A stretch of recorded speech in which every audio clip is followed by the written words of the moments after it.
One of Shawnee State's most consistent programs over the years has been the cross-country teams, and that's thanks to in large part to Coach Eric Putnam and his staff. It looks like much of the same this season. Both the men's and women's teams ranked in the top 10 in the preseason poll. What is your outlook on this season?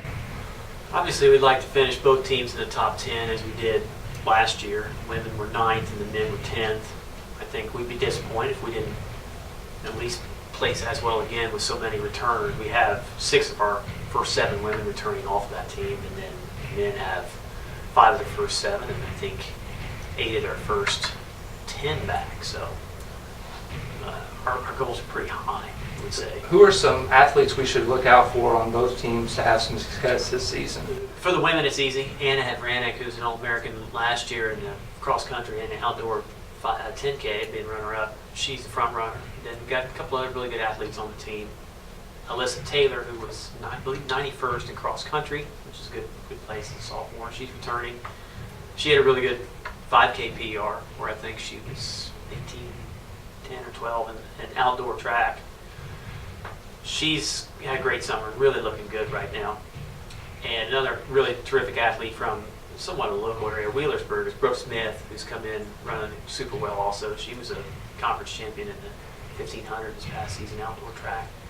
She's healthy, and those 3 are actually, as of right now, they've been running pretty close together in practice. So if we had if we were fortunate enough to have a team where you have maybe 3 potential front runners, I think that bodes well for our season. Obviously, we'd like to get 4, 5, 6 closer to them. Right now, the first 3 are up there pretty far ahead, and that kind of gap can be a little dangerous, getting other teams' people in between there. But those are the ones that strike out in my mind as folks who are going to do well for us. On the men's side, Seth Farmer finished number 1 for us a number of times last fall. He's a Python grad. He's looking really good. He had a great track season too. Made it to nationals in the 1500. He is got one of the fastest times we've ever posted here in cross country. Parker Blaine, I think, was top 100 finisher at nationals last year. He's a senior, looking really good. Ethan Richter is a senior, and Cody Redmond, another senior, who's running nationals all 3 years previously as a senior coming in. He's got a lot of big race experience. And I think we have a very talented sophomore class who are starting to emerge as to get up there and give those first 4 guys a run. But those are just some names, I think, folks who follow the program and know about. How would you describe an average practice under you?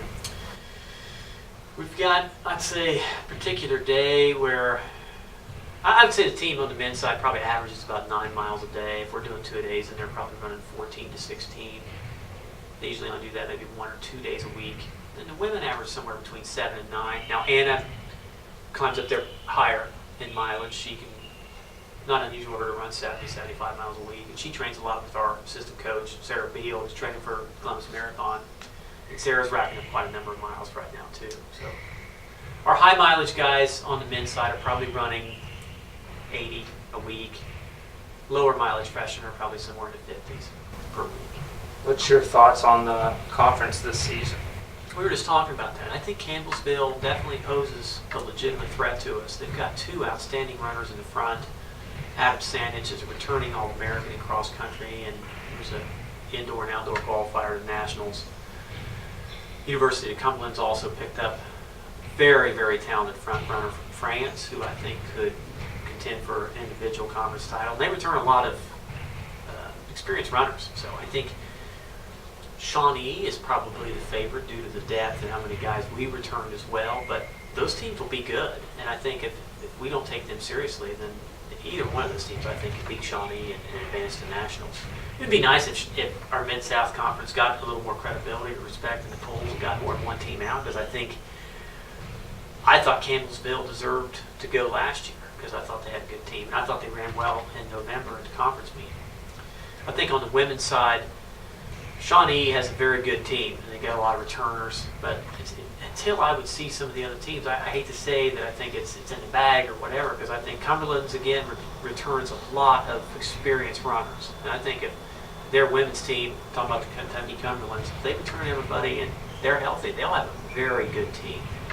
And again, somebody Shawnee should not take lightly. I think Lindsey Wilson looks like they had a fantastic year of recruiting, and they've got a number of new runners, and they've also got some talented upperclassmen. It looks like they're starting to run well.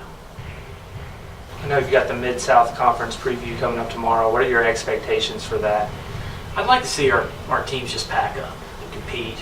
We've been doing a lot of longer intervals, and I don't think we're really we're in a certain kind of racing shape, but we haven't done much speed. Just trying to get kids in college racing shape and get them to where they're not completely in shock by racing. But we're definitely eyeing our latter 3 meets, Aquinas, Conference, and Nationals. So we're hesitant to really commit to a lot of speed.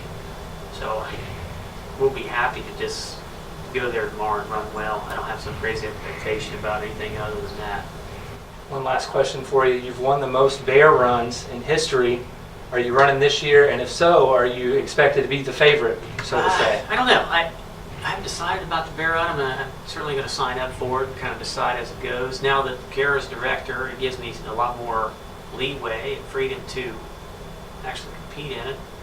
I've also thought about maybe going the other way and using the race more as a recruiting tool and having a couple of kids that I'm looking at kind of come down and spend some time with them and experience the race with them, get them to see the campus. So it is a good spot to be in. I've enjoyed that race, and it's why I came to Shawnee initially. The first time I came to campus was to run the bear run back in '03, and it was already a good race even then. So I loved the event, but I feel like I put my time into it as being a director, and I feel like Kara can do a far better job, and really, she's good at events, and I think just do better than I did. And our kids can maybe take a step back from it, and we can just use it as something we can do as a workout or train or get to know some of the area runners who will be there.